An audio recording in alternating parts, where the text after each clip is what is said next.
Well, nothing ever seems to work itself out. There's always something.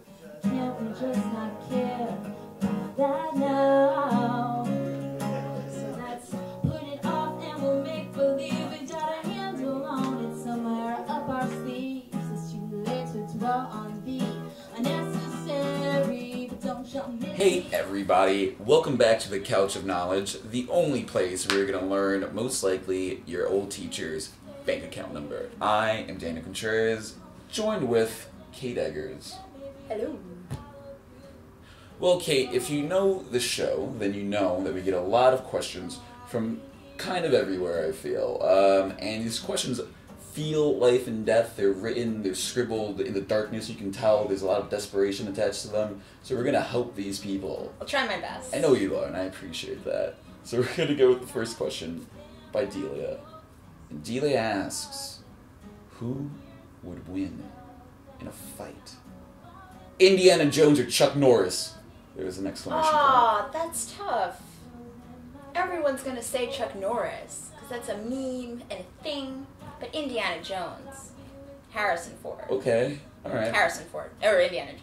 Okay, they're the same person. That's awesome. But are you saying that just Harrison Ford in general? Ah.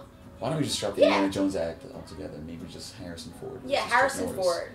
That's my answer. Okay, that's awesome. Even now, with his earring. Delia, now you know. Our next question comes from Kathy. Who would you rather fight? 50 duck-sized horses or 1 horse-sized duck? 50 duck-sized horses. So that's... Wait. So little horses. Well, 50 of them. Yeah, 50 of them. And then 1 horse, a huge duck, is my other option. A horse-sized duck, rather. But yes, a huge duck.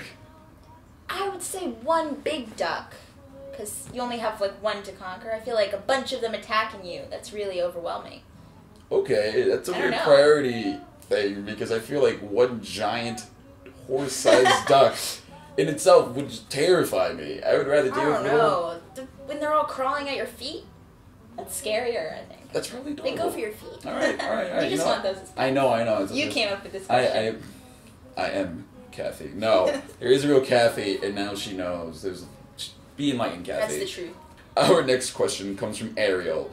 And Ariel asks, why do they call it a pair of pants when there's only 1? 2 legs is a pair. They're just attached. They come together.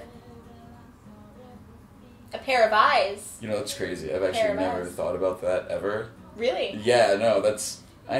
You're welcome. Well, I'm buying my pants in bulk. There are usually 2 of them, so it's a pair of pants. But... A pair of pants. Yeah, okay, no, that's awesome. A pair of pairs. A pair of pairs. A pair of pliers with pairs. What are these pliers doing with these pairs? But yeah, okay. That's my answer. Sticking to it. No, you taught me something. You taught Ariel There's something. There's knowledge here on this couch. It's cracking eggs of knowledge everywhere. Alright, well, our next need for knowledge deliverance comes from Edward. And Edward asks, is it okay to double text before the first date? Double text meaning 2 texts? Like, hey, what's up? Okay. Checking in? I feel like it's at the back-to-back, where it's like, hey, what's up? Nothing, and then, hey, what's up again? In a different way. Hopefully not, hey, what's up again, Edward. Because that's not a very good move. Wait, now this is before a first date. So this means he's talking online dating. Right? That has to be it. Yeah, no, it's most likely online dating. Well, then, if you don't get an answer after the first text, shouldn't happen. That is awkward, then. Yeah, it is. Okay. They're ignoring you. We're going to help Edward go. But Edward, this is clearly personal. Edward is going through something. So I'm going to say, call. Take it that step further. Take the initiative and make the call. We like to hear voices. We want to know you're real. This is an internet situation. That you're not a robot behind a computer. Named Edward. Named Edward. Okay, no, that's perfect. Because then it also makes you step up a little bit, and now you're making phone calls rather than making texts. Romantic. It's romantic. It's 90s-ish, and the 90s are all romance, I feel. Totally. Yep. So our next question comes from Kim. And Kim has a very particular question, and I'm actually very glad that this particular sex gets to answer it. Because the question that Kim asks is, how often does the regular single guy masturbate? Alright, well, the answer, obviously, Let's find all out. the time. Well, that's like... Every few hours a day. No, I would say every day. Maybe every other day if it's a rough time. There's some surgery that happened. I don't know. Maybe a few weeks. But every day is my answer. You just dug a huge grave with every single guy that you know. Why? Because you're like, you guys all just are masturbating all the time, every day. You go to the bathroom. Unless you get that surgery. You're doing it all the time. That famous surgery. Well, Kim, unfortunately, I cannot argue with her. For one, it's in studies. From studies and statistics. But, Science. from science. It's just science. Don't be afraid of science. Alan asks, which cereal makes the best chocolate milk? Ooh. That's tough. Because I hate Cocoa Pebbles. Hate. It's really artificial. And then there's Cocoa Puffs, right? Can you help me out? Because I'm not really a big chocolate cereal person. Well, But all I know is that Cocoa Pebbles are terrible. I want to help you.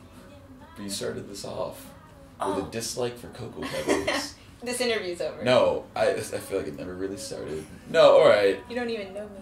Okay, as somebody who just said that also, that's awesome. So because I also think Cocoa Pebbles tastes a little fake. Reese's Puffs is my Yeah. answer. Okay, Boom, there you because go. it's peanut butter and chocolate, which is the best. Or did I amend that? Diplomacy.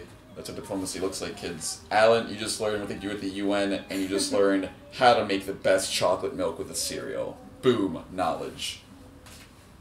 I'm hoping he takes it in a good way. I want more people having chocolate milk in their cereal. Less Cocoa Pebbles. Just less war. More chocolate milk and cereal, and less Cocoa Pebbles. But Beatrice asks our That's a next great question. Yeah, no, that is a really nice name. Well, Beatrice asks, can vegetarians eat animal crackers? No. Because it's the idea. You know, it's the idea behind it. They're creatures. They don't, most... Wait, vegetarian or vegan? Vegetarians. Well, that changes things. It depends if they are a member of PETA or not. And I would say, if not, go right ahead. It's just wheat or whatever.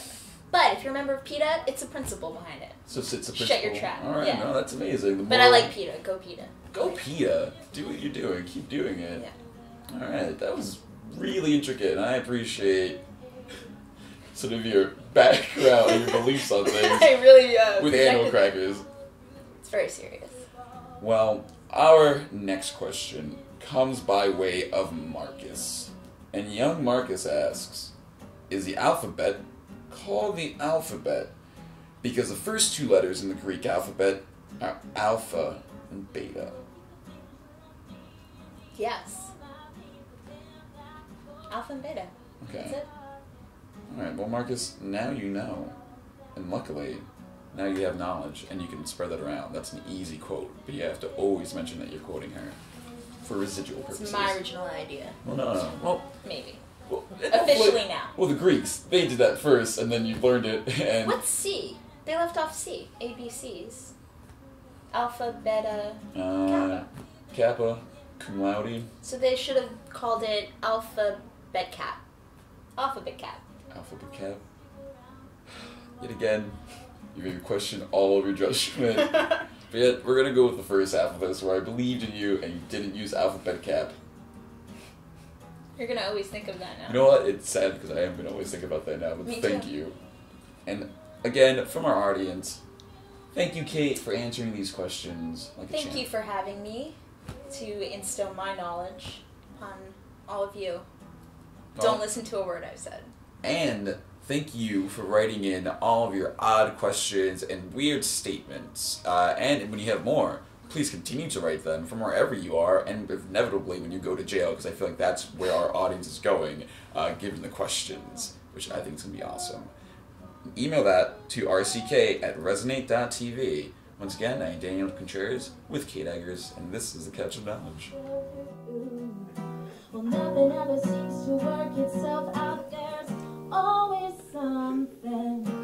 Can't we just not care about that now?